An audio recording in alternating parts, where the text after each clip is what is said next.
Hello, and welcome to today's video, where we will be configuring our bike profiles on the Rider S500. This tutorial will cover the basics of customizing your 3 bike profiles, including on-app and on-device setup, speed source, editing stats, GPS system selection, grid settings, auto pause and lap, quick status menu, climb challenge auto page change, and alerts. Before we jump into it, please be sure that you've already created your Bryton Active account, downloaded the Bryton Active app from the iOS Marketplace or Google Play Store, and logged in for the first time on your smart device. If you need more information on how to do this, a link will be available in the description below. So, with that out of the way, let's get started. To get started, we'll want to make sure the Rider S500 is powered on and already paired with the Bryton Active app. If it isn't, please check out our Getting Started video on how to set that up. So, first we'll open the app, and once the app is open, move to the Settings tab, and you'll see Bike Settings option under the Settings tab by pressing on this. Your 3 customizable profiles will appear.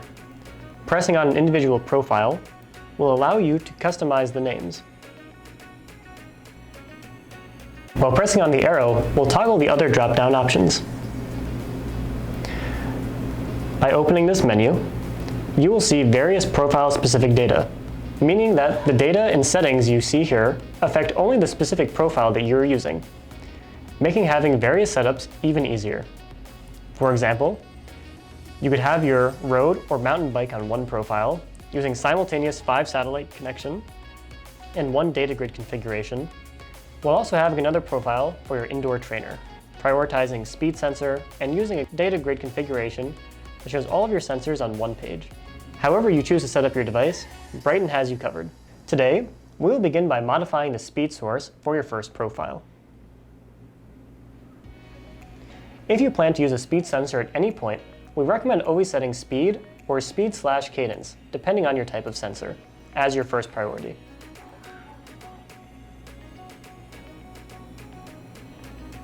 As this will allow the Rider S500 to prioritize sensor data over GPS when speed sensor is detected. If primarily riding outside, GPS should then be your next priority.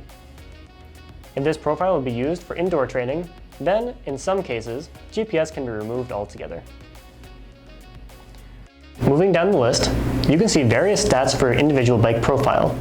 These include total ride time on the profile, alt gain or loss, as well as trip 1 and 2. Each of these can be modified according to your preferences by pressing on them.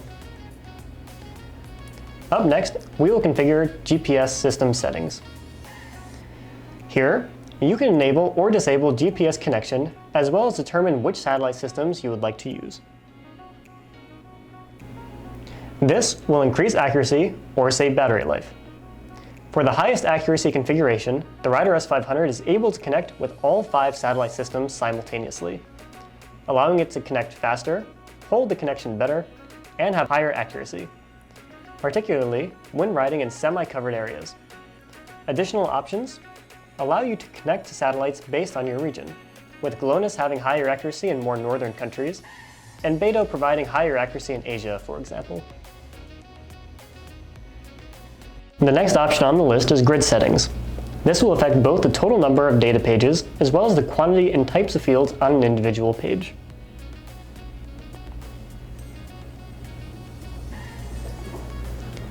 From the page list, you can enable or disable various pages to your liking. For our purposes, we will start with our 4 standard pages and press on page 1 to begin. Your first option will be the quantity of fields on the page, represented by the number below, as well as layout, represented by the corresponding letter. For the best experience with the Rider S500's graphical data, we recommend using no more than 4 data fields on a page, so we'll select 4A. After your layout has been determined, you can use a smartphone's touchscreen to select a field to which you would like to modify, which will be changed in real time on your device. For the first field, we'll scroll down to Graph and select Speed Ring. The Rider S500 also now features route info data fields, which can display route-related data directly on the meter page. So, we will scroll down to follow track, and here you can see distance to destination, distance to POI or peak, as well as turn info, which we will select to show on our page. On the Rider S500, you can see the map as well as distance to turn, or turn information. Other types of graphical and non-graphical fields can be selected, whose categories can be selected on the provided list. Once you're happy with your selection, we'll return back to the Grid Settings menu, and this time select Map.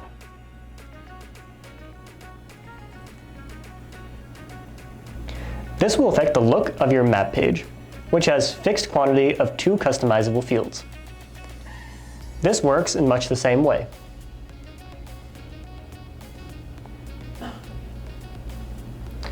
Once you're happy with your selection, we will go down to the altitude page. The altitude page is used to display your altitude change throughout the duration of your ride. This page has a fixed quantity of 2 data fields.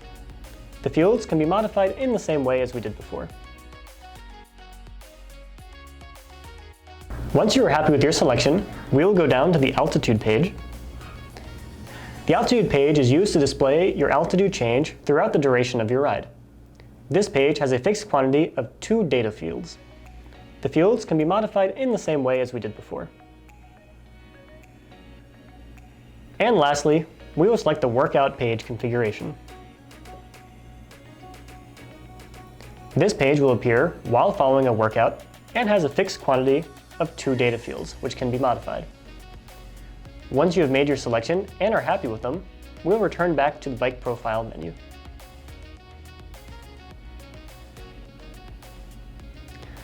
Finally, with the Bryton Active app, you can toggle the auto pause and auto lap configuration functions, which will automatically pause your ride at low speeds or when stopped, and automatically create a new lap at distance or location intervals respectively. Leaving the Bryton Active app and moving on to the Rider S500 itself, we will now configure the last few options available for bike profiles. To begin, ensure that your device is already powered on and press the Settings button. From here, select Bike Settings, followed by the profile you would like to edit. As mentioned previously, many of the profile settings can be modified directly from the device. But today, we'll only do a couple of device-specific settings. Start by selecting Ride Config from the list and choose Quick Status. By default, the Quick Status configuration will be paired sensors, which will show you an overview of your active sensors with information such as battery remaining if available. Other options include lap details, as well as manual data, which we will select for this example. By choosing manual data, you can choose types of quick reference data that you want to appear when pressing on the screen of the Quick Status menu. We will modify some of these.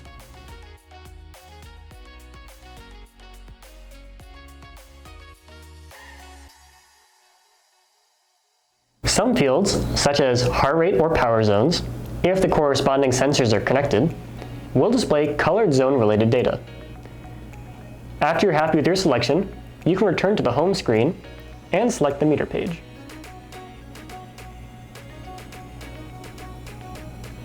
And tap on the screen to bring up the Quick Status menu, which you can now see has the customizable options on there. Returning to the home screen, select Settings, Bike Settings, and the profile you'd like to modify again. Under Ride Config, this time we will select Climb Challenge. When using the Climb Challenge feature on a route, the Rider S500 will automatically bring up the Climb Challenge page when approaching a climb by default. This can be changed to Customized to prevent this from happening depending on your preferences. We can set up customizable alerts on the Rider S500. From the list, select Alert, and toggle the switch to turn it on.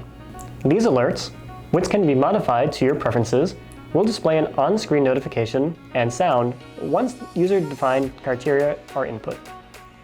For example, we can select Distance, enable it, and choose the distance at which we would like to receive a notification.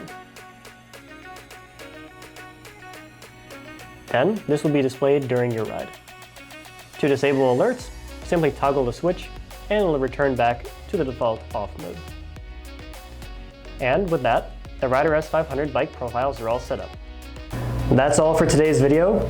Thank you for watching. Be sure to like, hit the subscribe button, and we'll see you next time.